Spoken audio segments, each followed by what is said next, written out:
All right, we are back with part 2 of my Reflex Racing RX28 build series. In this section of the build series, we are going to be covering getting the rear motor pod attached to the car, as well as getting the side links set up and the tweak brace. To complete this section, you're going to need everything that you see in front of you. I'll add an overlay that lists all the parts that you're going to need right now. You're also going to need the chassis that you prepared in part 1 of the video. In part 1, we covered both the SE and the flat plate car, but this section is going to be the same for both cars. There are two parts that are different between the SE and the standard car. The first part is this motor pod. The SE one is a little bit wider, so even though the instructions for attaching them are the same, they are different parts. So I've seen a couple racers out there who have mixed these up and their side links aren't straight. Another part that is different is the tweak brace. The mounting holes on the SE chassis are different than the ones on the standard car. So these parts will not be compatible between the two cars. But again, the instructions for using them are the same.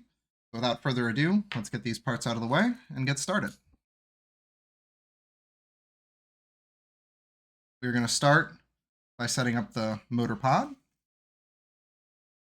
For this section of the build, you're going to need your 0.9 millimeter hex driver, 1.3, 1.5, Phillips head 00, and then purple thread lock. I've already pre-applied thread lock to all the screws that you see here, so I am not going to be doing that in the video, but know that all my screws that are metal to metal have pre-applied thread lock. So we'll start. We're going to get the bottom plate attached to the motor pod. That is going to be two countersunk M2x4 screws.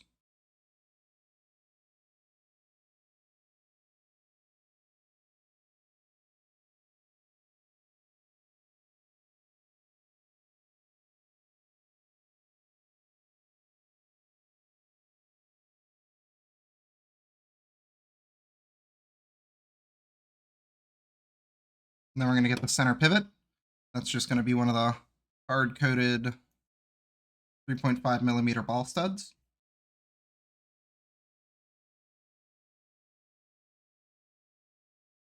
Next, we're going to get the side link set up.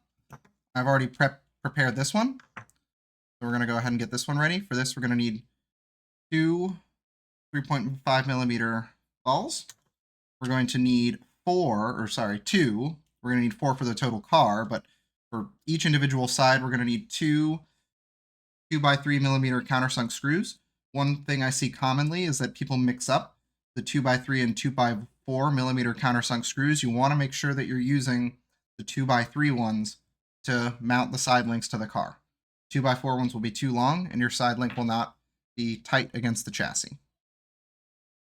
You'll also need a couple of these little screws to help tighten the balls and close a little bit of the tolerances up in the side link once we get it put together. First thing we're going to do is we're going to get the balls in the side link. To do that, just make sure you have the top side. The top side of the ball is the side where you're able to use that 1.5 millimeter hex driver. Just place it on a flat surface, take the side link, and pop it into place. Same for the other side. Next, we're going to want to get these small side link screws installed. Let's place them in. They will only screw in to the inside of the side link. They will not screw into the outside. That's how they will squeeze together. The little screw will seat into the little hole on this side of the side link, and then the screw itself will grab the inside, and they will squeeze the ball a little bit closer together to take out some of that play. Now, when you're doing this, you want to make sure that you don't overdo it. You don't want to bind up the side link. A little bit of slop is better than any amount of binding. You do not want any binding. So we're just going to screw these down until they're flush. We're going to make sure it's free. Make sure it's free on both sides. We can do a little bit of this now. We'll check it again once the car is installed, but we can start adjusting these now. I'm just turning these an eighth of a turn at a time and then rechecking to make sure the ball is still free. If I notice any amount of binding, I'm going to loosen it up. Felt it bind a little bit there. I'm just going to back it back out. Now it's 100% free. Same for this side.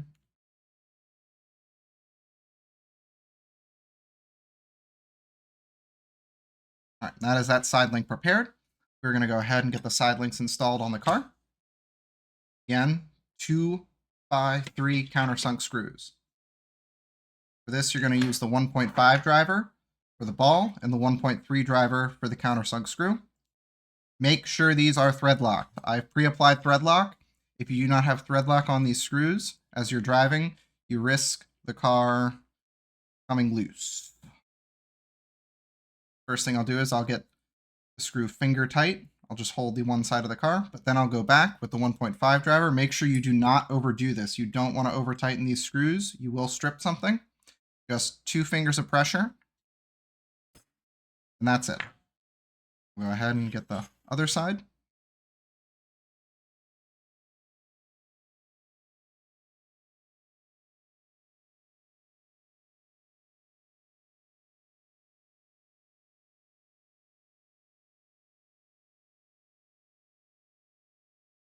Two fingers of pressure, no more. We'll line up the motor pod.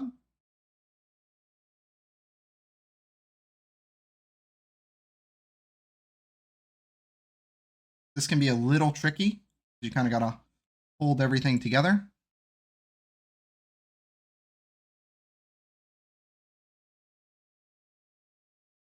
But it's the same technique.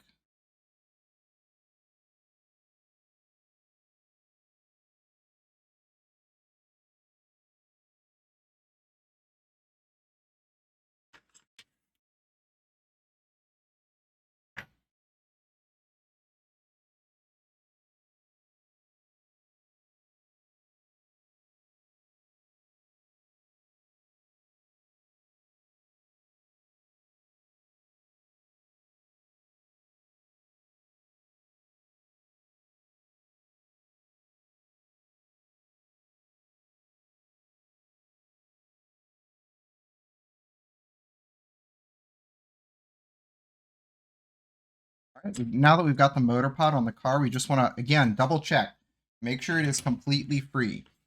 Even if there's a little bit of play, front to back, more important thing is that this is free. This should fall effortlessly. You should not feel any resistance against any movement of this motor pod. Any kind of movement, you want to back out these screws. You can try to, once we've got it into this state, go back and maybe tighten down these just a little bit, see if you can get a little bit more of the slop out. But at the end of the day, the most important thing is that this is free. A little bit of slop will not really affect the car while it's on the track, but these side links binding will. Now we're going to move on and start working on getting the tweak brace set up. First thing you need to do is get the O-ring seated on the spring perch. This can definitely be a little bit of a pain, but just kind of be patient, work it, and it'll pop right on. Next thing will be to get the set screw installed in the spring perch.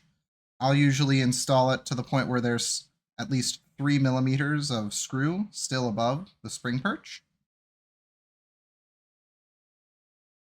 Like that. And then we are going to want to get spring seated on the spring perch. I'll usually rotate the spring until it kind of pops into place and the O-ring's kind of holding it against the top of the spring perch.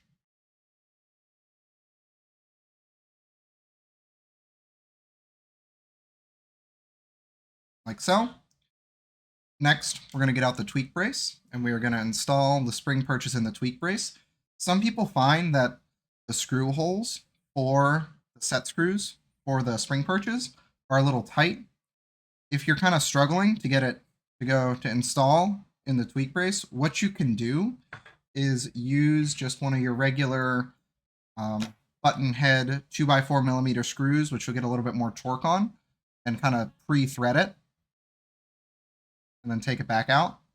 That will work because they're all M2 screws. So finally, make sure, just make sure you're doing everything the same way on both sides. Get it started. And then you can use your 0.9. Get the spring perch the rest of the way installed. I usually leave like a 0.5 mil to 1 millimeter gap initially, and then we're gonna obviously want to set it later. Once we get the whole car built, you're gonna want to get it on a tweak station.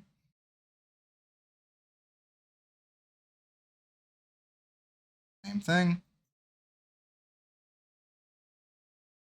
On this side. Finally, we're gonna want to install the tweak brace on the car. Another trick that I have to kind of get an initial tweak setting, you can kind of see how high the tweak brace is on both sides of the car. If it's kind of higher on one side or the other side, you can adjust the height of the spring perch. This seems... I'm going to just back these both out just a little bit more to get them a little more even and a little bit closer to the chassis.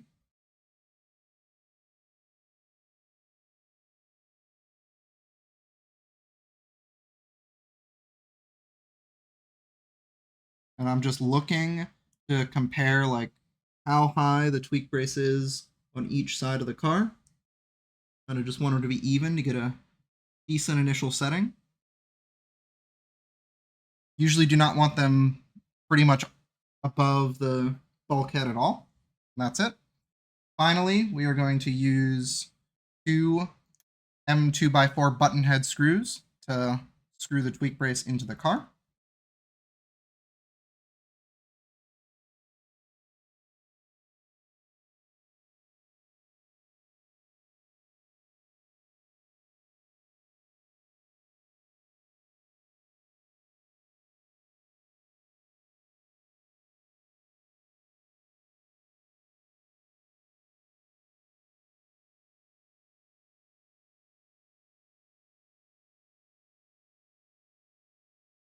And that's it.